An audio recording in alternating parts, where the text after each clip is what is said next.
ECTEL heads in Dominica to discuss new electronic bill, and recent projects completed in Grand Bay exceed $3 million. Thank you for joining us on National Focus. I'm Kimani. And I am Prisca Julien. Stay with us for details of these and other stories after this. I've been in the business for over 16 years. I get up in the mornings and I look forward to having the next cruise ship berth on island. When the visitor steps off the ship, the first impression is me, and I believe that I need to put my best foot forward and to ensure that everything I do it to the best of my ability. Based on my recommendation, visitors go to various sites, restaurants, bars and vendors. I take that responsibility very seriously. I would like that the guest receives the same service that I have provided to that individual or guest.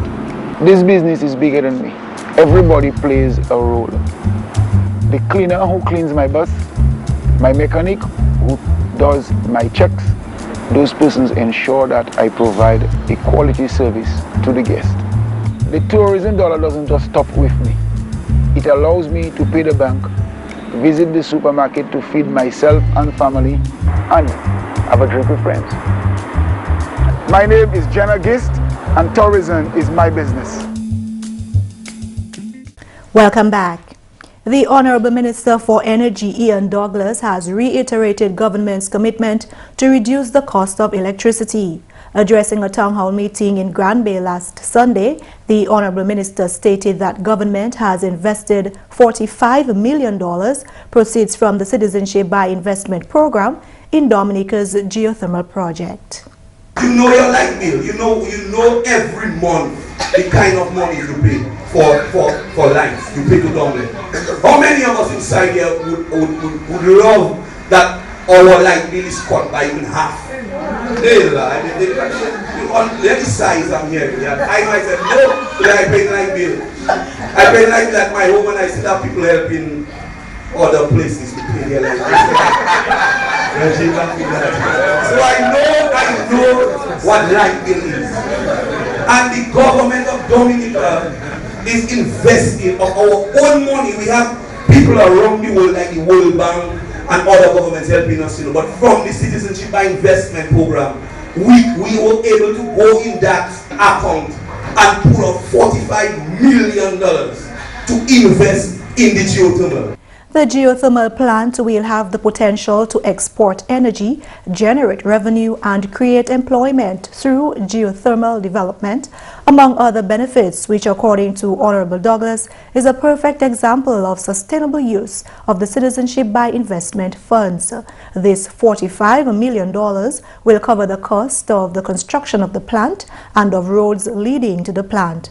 Honorable Douglas updated residents on the progress of the plant.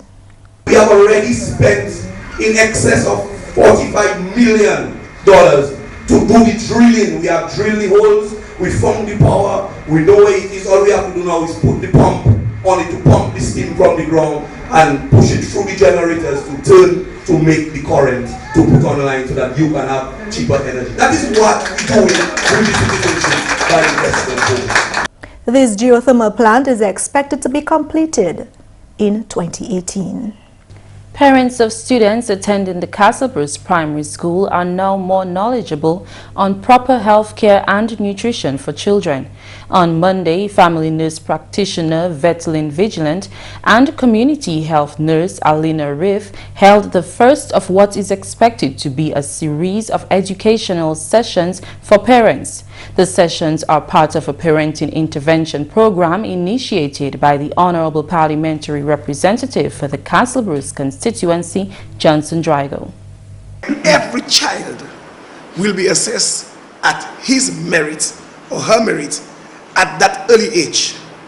And we will work with that child to bring the child to the competence he or she needs to be at grade K, at grade 1, at grade 2. We'll monitor the child.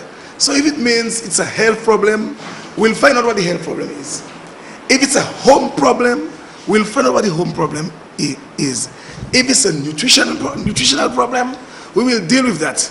And as part of the program, we will be introducing backyard gardening.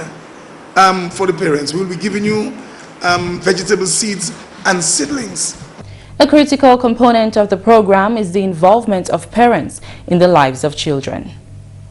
Every parent in the program, from time to time, must spend time, and I'm not talking about at the end of the year when you come and get report cards. I'm talking about a regular visit to the school, to meet with your teacher, to have a sit down with your teacher, to discuss your child. How is my child behaving in the class on a daily basis? Is my child bringing in a homework? What is my child missing?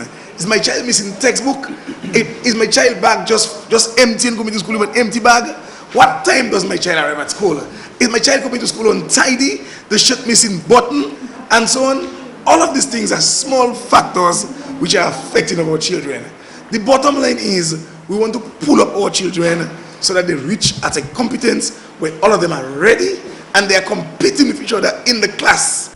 In more news, Ambassador of the United Mexican States, His Excellency Luis Manuel Moreno, wants to see a further deepening of relations between Dominica and Mexico. The Mexican diplomat was addressing the official opening of the Mexican consulate at the Flow building in Roseau last Friday.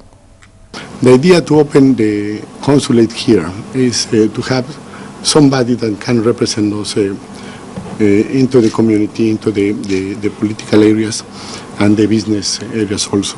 The presence of the importance of Mexico in the Caribbean countries is something natural. We are part of the Caribbean countries and part of the basin Caribbean, and it's very important for us to have a very strong, a very clear and close relationship with the broader countries that we have here. The Honorable Minister for Foreign Affairs and CARICOM, Francine Barron, is very optimistic about the deepening of relations between Dominica and Mexico. We envisage, Your Excellency, that the work of the consulate will focus not only on the traditional consular role of facilitating business and people-to-people contact, but also on monitoring and advancing enhanced development and collaboration, including in the important area of human resource development. We look forward to increased collaboration in the area of agriculture as well, including possible investment in building our technical capacity to increase agricultural productivity, as well as the exploitation of market opportunities within the region and further afield. General Manager of Flow, Jeffrey Baptist, is Honorary Consul of Mexico in Dominica. It's not going to be the traditional paper transaction, sitting and expecting to only be moved into action if they're Mexicans in Dominica will require support from the consulate office. I think for me, it's really about trying to drive and advance the level of collaboration as we have already started.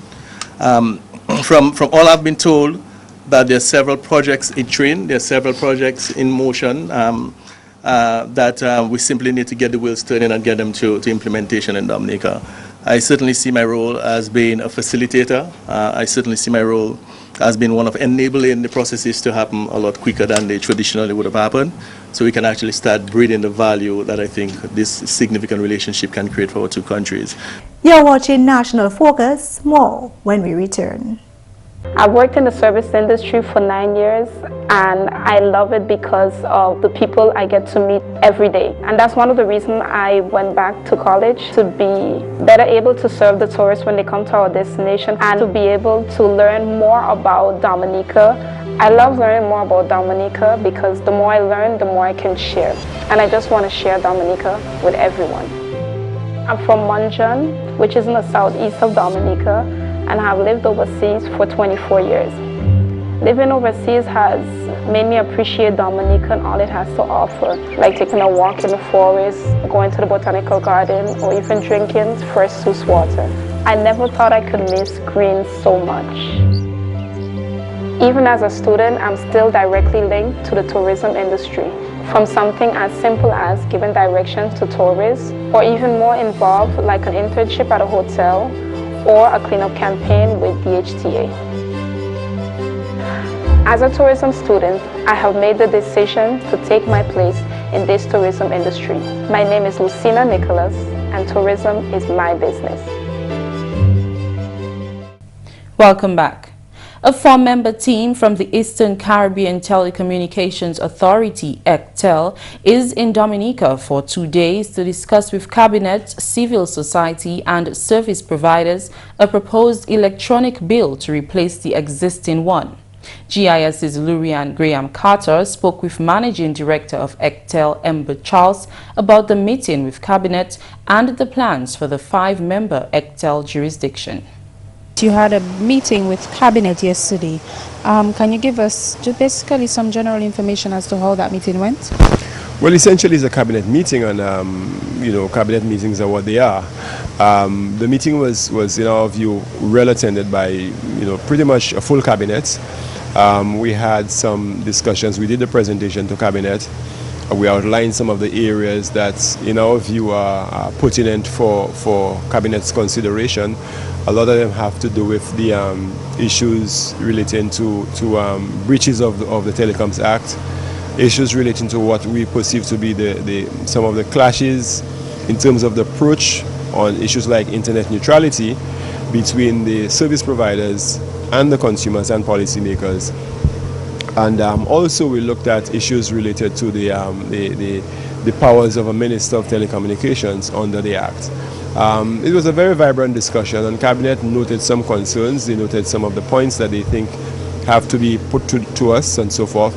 And what we are going to do is that these comments form part of a wider group of comments coming from all the countries, because essentially the bill is not a bill for Dominica. The bill is for the ECTEL member states, of which Dominica is part. And we are very thankful that Cabinet was able to give time. You know, Cabinets are very busy, and quite a lot of time for us to have that discussion with them yesterday. You mentioned that Dominica is just one of the 5 countries. Have you visited the other countries already? And what will be the result at the end of the visit with all 5 countries? We have visited so far. Grenada was our first stop on what we call our road show. We have also gone to St. Kitts and Nevis. We have done St. Lucia, as we are based in St. Lucia. And then Dominica is our 4th stop, and our final stop will be St. Vincent and the Grenadines. At the end of this exercise, as I mentioned earlier, it's for us to just sort of get a sense of what concerns are with the bill. The bill has gone through a public consultation already. But before you take it to its final stage, we're looking at areas where we can improve on the bill's presentation. Areas that, whereas you can see things as a regulator, from the point of view of consumer, they need clarification. And that would require some redrafting of some sections of the bill for it to be clearer. It's not necessarily that we're changing the bill. As I said, there are a couple of areas which the comments have been very sort of vibrant and enough that we think that you may want to get back to our Council of Ministers and say, well, okay, this is where we are on a particular matter. This is what's coming out from the sector. This is what's coming out from consumers. Give us some guidance from a policy perspective as to what to do. So that is essentially the next stage after we have finished our round of meetings.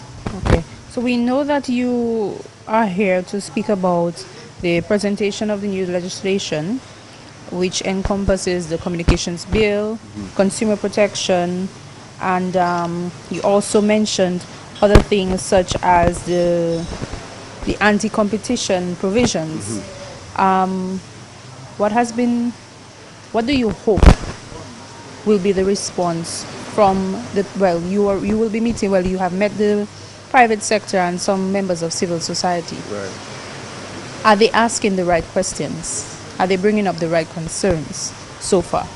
Well, it's not in our view to judge whether questions are right or wrong. A question is a question. And a question is based on the experience of the specific sector. That's why we have to give everybody the opportunity.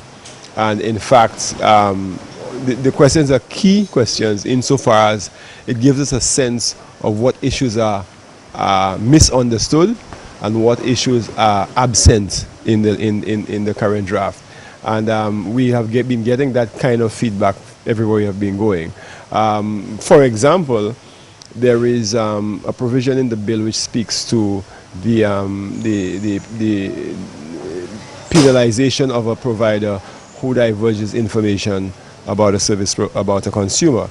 And persons were of the view in some parts of the region that the penalty proposed is too low. But when we explain, the penalty is not necessarily your information about, you know, anything happening at your home, but information related to your signing up for that service. So if, for instance, you give your age, your date of birth, where you live, that is marketing information that can be used, but has to be used based on your consent for that.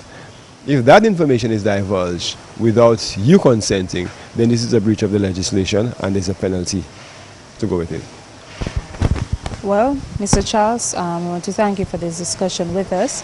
We hope that the end result will be something that would be favorable for all parties involved. Thanks, Julien. And finally, this news time, at the most recent town hall meeting, the Honorable Parliamentary Representative for the Grand Bay constituency, Justina Charles, gave a synopsis of road projects completed in Grand Bay at a total value of over $3 million. Speaking at the Grand Bay Community Center on Tuesday, Honorable Charles reminded residents that the Dominica Labour Party administration is working hard for them. However, all projects cannot be done at the same time. As it relates to road works already done from Morpole to the Grand Bay Health Center, she gave details of the money spent in excess of $2 million. Even on the feeder road in Makaton and Morpole, the government of Dominica, of which I am a part of, we've spent $376,125 in Morpole and Makaton so far. And that is just for surfacing. We spent in excess of $2 million to do the Lale Road project. And that was something that everybody welcomed. And everybody thought that it was long overdue. And that was done when we spent $2.2 million to improve the roads in the Lale. We will recall Powell going up to Mr. Bedminster. That road has been in a deplorable state. The government of Dominica, we spent in excess of 83. I don't give you the details, but I can say to you it's in excess of $83,000 on that piece of road. From Victoria, just not too far from where we are, to the Grand Bay Health Center, we spent in excess of $123,000 to surface that road. She spoke of more projects completed from center to other residential areas in excess of $900,000. Up in center, where close to Officer Daisy, we've spent about $100,000, a little more than $100,000 there.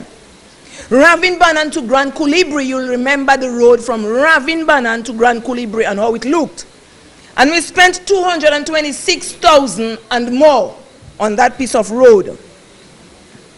The youth center to Highland, you remember what it was, and that started, I think the negotiation and the work started in the time of John Fabian, but it was actually done during the time that I became your PAL rep. So that there, we spent $170,000 to do that back road there. From Mariana, Isaac to the police going up onto the main road, we spent $100,000 there. Campeche going in from the main road in Campeche to go into Balapak, we've spent $200,000 so far. Small Black area, Timotin, where he now has his house, going up that area, we recently spent $110,000 on that road. At the back, somewhere at the back behind Moransi by all Agos area, we spent $80,000. It's good to say that. This town hall meeting was part of ongoing meetings around the island. That's the English segment of the news. Shaakira Pierre is next with Creole highlights.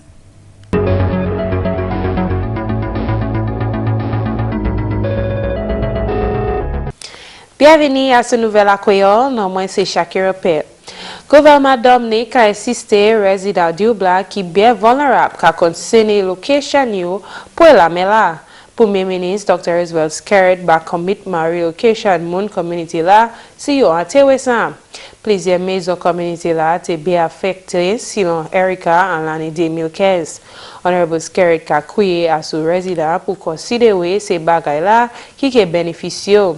Il dit si tout le temps la mais la fort, il a affecté résident, il était bien nécessaire l'éducation. Pierre l'a dit, le gouvernement a fait l'argent available pour projet ça là. À d'autres nouvelles, le gouvernement Dominique ni à ce cadre pour bâtir une station pétrole pour pêcher du blanc. Powell Salah sorti au Parlement pour constituency Salah, Honorable Lady Catherine Daniel, pendant un town meeting à Dublin dimanche. Honorable Daniel dit, le gouvernement a une discussion et puis Petro-Caribe pour implémenter le projet Salah. Honorable Daniel a annoncé aussi qu'il y a une location déjà identifiée pour le projet là. Honorable Daniel a remercié le ministre Petro-Caribe, Honorable Reginald Austri, pour faciliter le projet là. Ministre Santé, Honorable Kenneth Daru, a fait parole qui construction l'hôpital neuf là, a pour bon. Honorable Daru fait parole ça là pendant un town hall meeting en Pichelet en semaine passée. Selon Honorable Daru, l'hôpital neuf là pas un jaillon qui bien moderné, mais il y a ni monde professionnel qui travaille là. People's Republic of China a financé le projet là, qui compte autant de millions de dollars. Et puis finalement, parents étudiants qui attendent l'école primaire Cassie Bruce, plus avancé qui concerne New Wismas enfants. Officier ministre santé une session d'éducation pour parents l'aide ici là. Cette session là, c'est initiative un programme qui a tapé support membre parlement là, Honorable Johnson Jaigo. Aujourd'hui, nous commençons à l'école Cassie Bruce. Ça nous a première session. Parents qui nous enfants en grade K à l'école Casabos. Nous avons introduit un programme à l'école là où là nous avons aidé les parents pour mettre comprendre nos enfants pour nous ça aider les parents et puis les enfants qui ont différents problèmes qui can empêcher à point. Si c'est un problème et puis les affaires santé, nous pouvons mener mon health. Si c'est un programme et puis affaires sociales, nous pouvons mener mon welfare. Si c'est un programme affaires nutrition, nous pouvons mener nutritionniste. Et bien nous avons un des parents qui pas à travailler pour créer un employement. Nous avons un des parents lever les gym à la couille. Ça nous avons bucket gardening. Nous avons continuer pour aider les parents qui passent à joindre tous ces enfants qui ont besoin pour aller à l'école, pour aider les enfants, parce que nous, tous les enfants, nous apprennent à l'école Casibus pour prendre avantage tout ça que le gouvernement a fait pour les enfants aujourd'hui, pour les enfants apprendre. Ça, c'est tout pour Nouvelle à Créole. Moi, c'est Shaakira Pierre. Au revoir. In today's tip, we learn a bit more about geothermal energy. Geothermal energy is the heat from the earth. It's clean and sustainable. Resources of geothermal energy range from the shallow ground to hot water and hot rock found a few miles beneath the earth's surface and down even deeper to the extremely high temperatures of molten rock called magma. There are many advantages to geothermal energy. Geothermal energy is renewable energy because once water or steam is used, it can be pumped back into the ground. It is also clean energy. Geothermal power plants, unlike plants that burn fossil fuels, do not produce greenhouse gases that can be harmful to the atmosphere. That's all for this edition of National Focus. We always welcome your suggestions and comments. Drop us an email at gis@dominica.gov.dm or visit our website news.gov.dm. Like our Facebook page, facebook.com/GIS News Dominica, and follow us on Twitter at GIS Dominica. You can also catch up on past National Focus newscasts on our GIS Dominica YouTube channel. Live streaming is also available on our YouTube channel 24 hours a day. From all of us here in the GIS News production team, I am Prisca Julien. And I'm Kimani. Thanks for watching and join us again next time on National Focus.